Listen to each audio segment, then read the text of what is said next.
Chapter 15, Thunder Cave. The following morning, I woke up at dawn. Sapit was curled up on the other side of the campfire's gray ashes, still asleep. Quietly, I got to my feet. My legs were still shaky, so I stood there for a few minutes, giving them a chance to recall what their job was. The camp was near where I had fallen into the riverbed.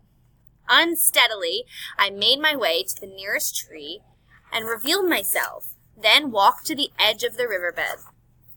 The smell was horrible, but nothing compared to what I saw over the edge.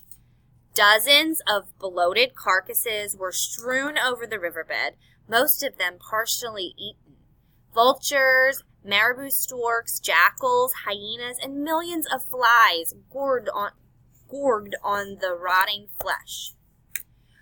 When I was lying by the fire, I had wondered why the flies were not buzzing around me. Now I knew. They were busy elsewhere. I pulled my t-shirt up over my nose and stared at the carnage. That would be you down there, Jake. I thought again about floating above the riverbed and the blue light and how detached I had felt from what was happening below me. I turned away from the riverbed and tried to get my bearings. I wanted to find my old camp and get my gear. About 100 yards away, I saw the tree I had used as a sun shelter. I walked over to it. The fire had done its work. The panniers and everything in them were destroyed. The only things that were left were the metal frames and a couple of charred cans of food. I picked up my melted bicycle helmet and angrily threw it towards the river. What are you going to do now, Jake? What are you going to do? All I had was the box of matches in my pocket. I looked down at the gear again and noticed that my bike wasn't there. I looked around and didn't see it anywhere. By some miracle, had it been saved? I hurried back to Sapit's camp. Perhaps he had moved it. Sapit was awake, sitting by the fire, chewing a piece of meat. My bike, I said breathlessly. Did you move it? He looked at me calmly and continued to chew until he swallowed. Yes, he said. Then it's not wrecked? Come, he said, standing up. I'll show you. He led me to an acacia tree not far from camp. My bike was gently swinging from the lowest branch. All that was left were the charred frame and the tire rims. So much for miracles, I thought, and I was just getting used to the zebra stripes. How did it get in the tree, I asked. I hung it there. Why, I asked in disbelief. Sapit shrugged his shoulders. Something to do, he said. I looked at him, then back to the bike. A fitting grave for a gazelle steed. That was everything I said. I said. Not everything, Sapit pointed to the base of the tree. The Kachina doll was leaning against the trunk without a scorch mark on it. I picked it up. This is made from cottonwood, I said. It should have burned up in the fire. Fire cannot destroy spirits, Sapit said. Kachinas represent spirits, I said. They aren't spirits themselves. Then why didn't it burn in the fire? Sapit asked and walked away. I examined the Kachina carefully. Kachinas know how to take care of themselves. They like to travel. Maybe Tall was right. I walked back to camp. Sapit was kicking dirt over the ashes of the fire.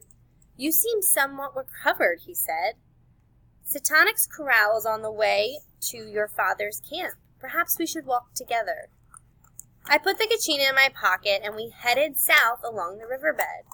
As we walked there seemed to be more animals than before. The zebras, giraffes, and bushbucks glanced at us as we passed, then went back to their grazing as if we weren't there. I mentioned this to Sapit. The animals have always been here, he said. I suspect that you frightened them with your bike.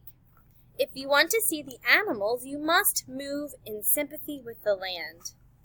When you learn to see as the animals see, your fear goes away, and the animals no longer fear you. Later, we pass a small herd of elephants in the riverbed. Seppi pointed to a small calf nursing from its mother. That one is no more than a couple of weeks old, he said. The Maasai have great respect for elephants.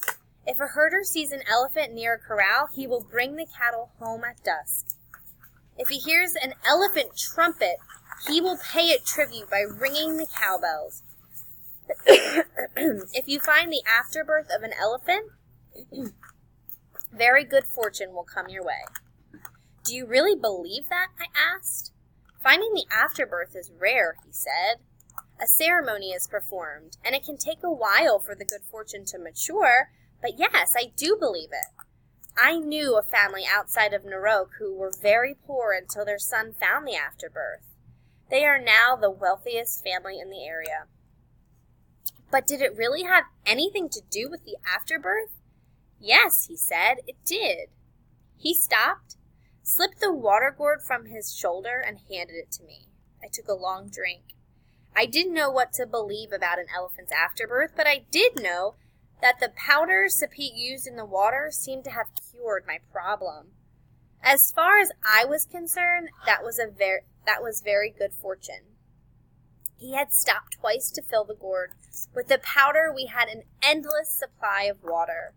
I handed the gourd back to him. He took a drink, then stood for a moment looking off in the distance. What do you see? He asked. Where? In front of us. I saw a kopje, which is a small hill covered with large boulders.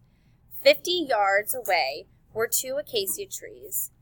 There was a termite mound near the bank of the river.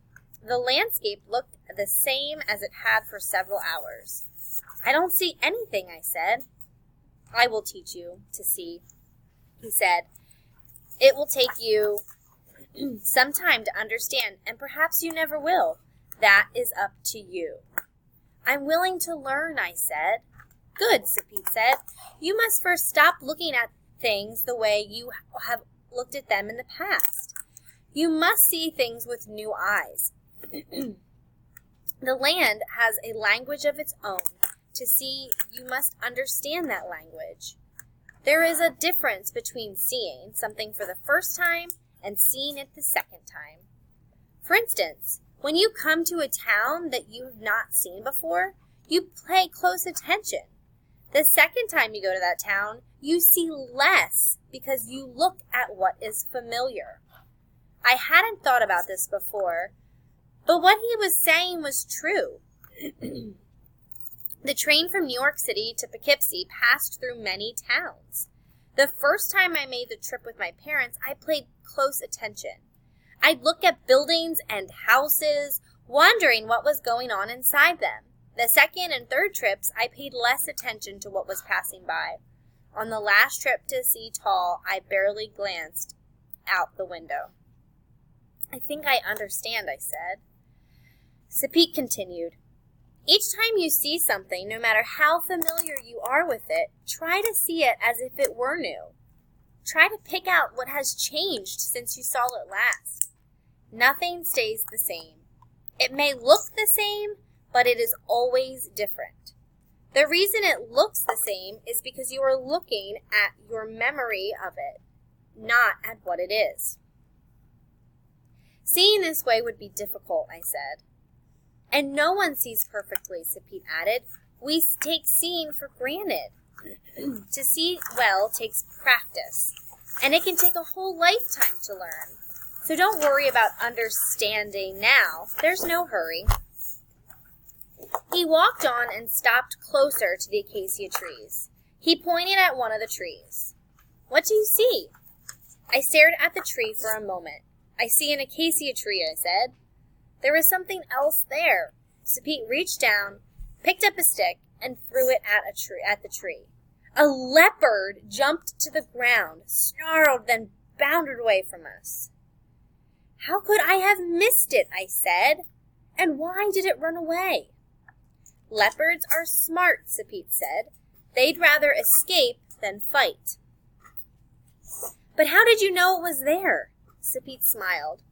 I knew a predator was near because there are fewer animals. The behavior of animals can tell you much about what's going on around you. Look at the white space, Jake.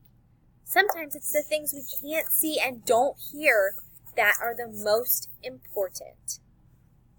It seemed that Sepit and my father spoke the same language. My father has said the same thing. Then he knows something about how to see, Sepit said. You and my father would get along well, I said. In fact, being with Sepit was a lot like being with my father. Are you hungry, he asked. Yes, I said. Then we will make camp and eat here. Eat what? Come with me.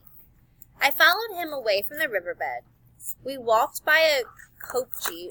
On the other side of the land opened up to a broad expanse of savanna. Sepit slowed his pace and looked as though he was concentrating on everything around him. Suddenly, he crouched down and motioned for me to do the same. Stay here, he whispered. I watched as he slowly crept forward, sometimes crouching, sometimes standing erect.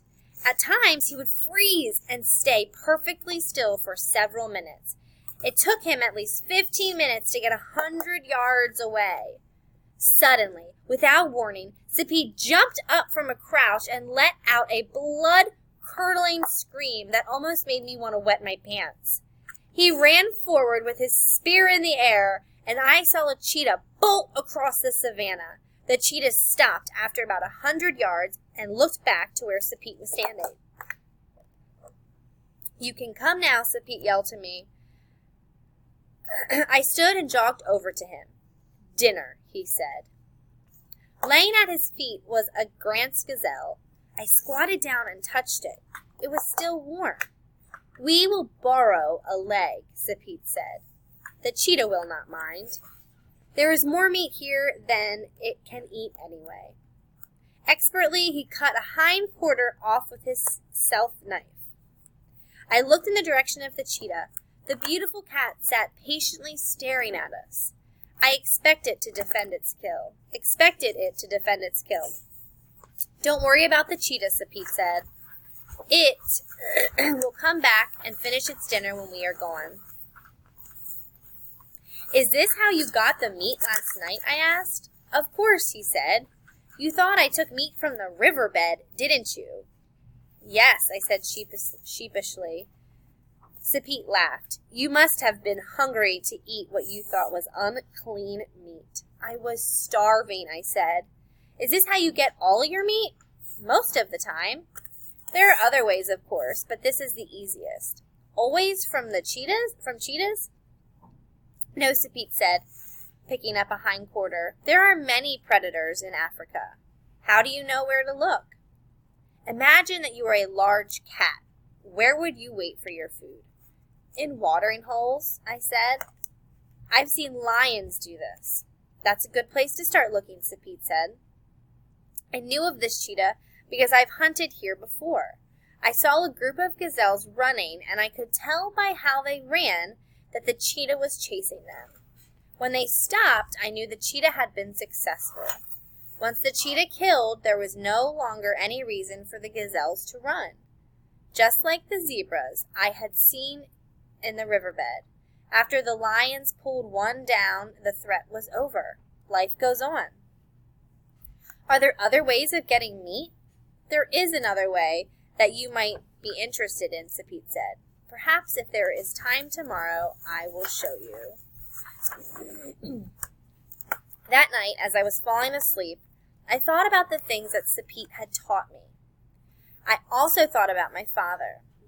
I was now confident that I would find his camp. But finding his camp didn't seem as urgent as it had a few days before.